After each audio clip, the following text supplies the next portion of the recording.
Welcome to G24. This is your G24 newscast in English. Let's go for the top stories.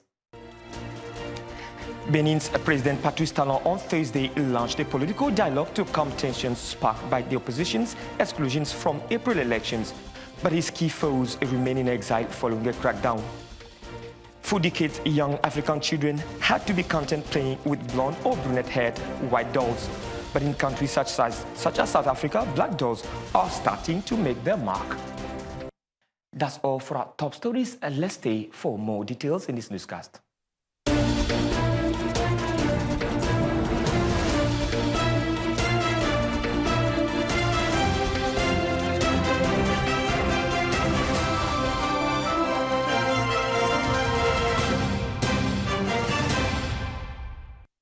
Let's start with South Africa. Indeed, South African shop owners are betting on black or African dolls, switching from the traditional, more Occidental-fashioned children used to play with. Futi Bulanga Mulika will tell us more as this report comes to you. Having confidence in one's own worth or abilities, having self-respect, this is self-esteem. It enables to cope with adversity and everyday challenges in a global fast-moving competition society. To self-esteem oneself, when they are adults, children need to have representation in front of them. Sometimes, the parents can play a role model for children to copy them and act the way they do. Some other times, the community plays a paramount role. In South Africa, the Rainbow Nation, a mad-import country, shop owners have almost been launching a propaganda for the education of young black girls to be proud of themselves through doll toys representation of them, as states the shop owner. Toys with Roots, we started in 2015. We met a lady who was selling dolls, and she offered my wife to buy 2 dolls because we had 2 daughters at the time. And my wife bought 2 and said, you know what, we could probably sell these.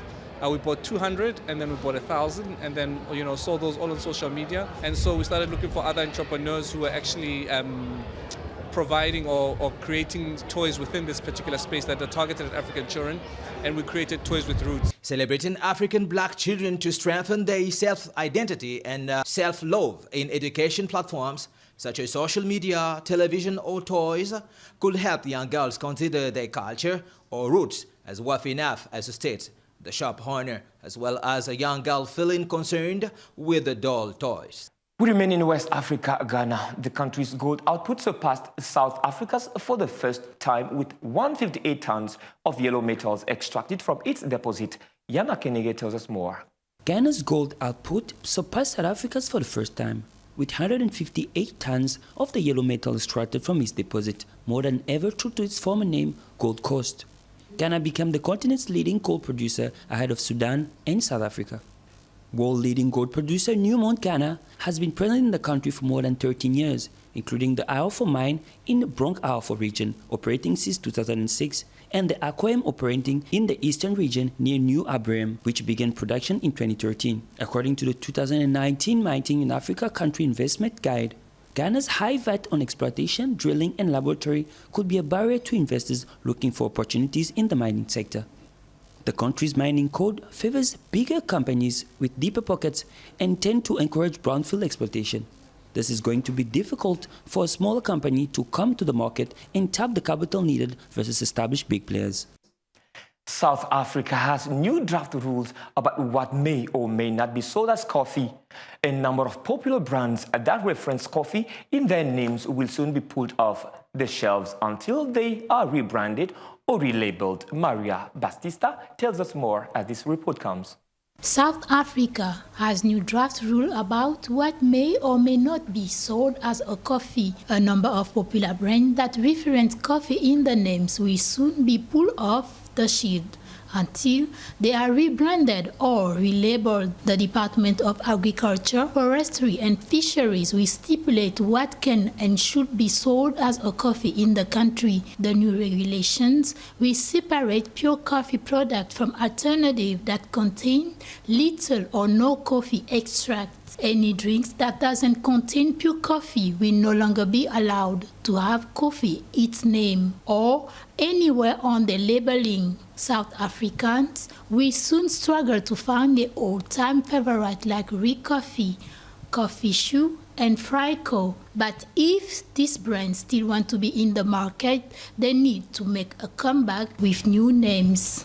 South Africa is the largest chicory producer after France. Chicory is a plant extract which is crushed and added to ground coffee beans. The addition of chicory first became popular in France in the early 80s in an attempt to expand the limited amount of coffee that was available at the time. The practice will continue, but consumers want to be more aware of the product they consume, making labeling and product information essential. Hundreds of thousands of people who have already survived brutal atrocities are facing the possibility of mass displacement in northeast Syria. Human rights groups have warned. Yanlei Mangoy will tell us more. Hundreds of thousands of people who have already survived brutal atrocities and are facing the possibility of mass displacement in the northern Syria, human rights groups have warned. A map published by the BBC shows the thousands of people potential at risk of displacement if Turkey pursues a military offensive in the so-called safe zone, host of dozens of villages and towns. According to the International Rescue Committee, the region, currently under control of the Democratic Syrian Force, is home to about 2 million civilians who have already survived brutality and multiple displacement. Turkey's incursion could displace hundreds of thousands of civilians across an area already in the grip of humanitarian crisis, Refugee International President Eric Squad said. Many Syrians have already packed up their belongings and fled from their hometowns on the border since Monday, Middle East Eye reports. Well, first a black man opening a film studio in the United States. To many black icons, what a dream come true. Futi Bulanga Mulika, I would say, has to tell us more as this report is coming to you. Tyler Perry inaugurates the first black film studio. That is the world's culture breaking news. First black man opening a film studio in the United States. To many black icons, what a dream coming true. Just like the election of US president in 28 was unrealistic, just like the election of US first black president in 28 was unrealistic, another dream has come true today, 11 years after President Barack Obama got into power for the first time. It's not just black culture moving forward, but culture broadly speaking. Just like first black president is a legendary to politics, Tyler Perry, too, is to history of culture industry in the world. He has held a grand opening gala ceremony last weekend to officially inaugurate the first black studio called Tyler Perry Studios in Atlanta. The ceremony was a star-packed party including Oprah Winfrey, Samuel L. Jackson, Halle Berry, and so on. What a pride. It is now for his peace as well as for the world black people and for culture lovers community. Biographically speaking, the 50 years old Tyler Perry has acted in at least 22 movies, 20 plays, and animated 8 TV shows, making him a very busy man. The film studio is a major one of 134 hectares, making it one of the largest in the USA. The facility once served as a Confederate Army base. Now let's get to Benin, as President Patrice Talon on Thursday launched a political dialogue to calm tensions sparked by the opposition's exclusion from April elections. But his key foes remain in exile following a crackdown. Futi Bulanga Mulika will tell us more. Benin has faced a political crisis since the parliamentary vote earlier this year, which saw Talon's allies win all the seats as opposition groups were effectively banned. The president invited 9 political parties to the dialogue, set to last until Saturday, but key opposition groups have dismissed it as windows dressing to mask the former business magnate's increasingly authoritarian rule.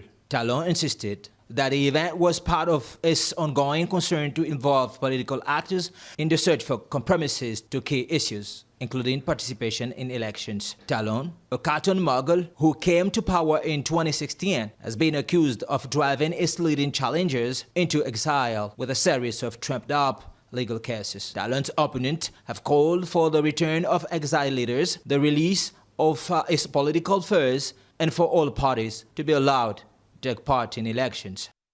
Genevieve Naji's directorial debut, Lionheart, has been chosen to represent Nigeria at the 2020 Oscars. The movie was selected by the Nigerian Oscars Selection Committee to be submitted in the Best International Feature Film category. This marks Nigeria's entry to the Oscars since Nigeria's Oscars Selection Committee was formed back in 2014. Well, that's all for our newscast, but before we go, let us take a look back to our top stories. Benin's President Patrice Talon on Thursday launched a political dialogue to calm tensions sparked by the opposition's exclusion from April elections, but his key foes remain in exile following a crackdown. For decades, young African children had to be content playing with blonde or brunette-haired white dolls. But in countries such as South Africa, black dolls are starting to make their mark. That's all for our newscast, but you can still follow us on our social networks right now displaying on your screens. Stay with us on G24 for further news.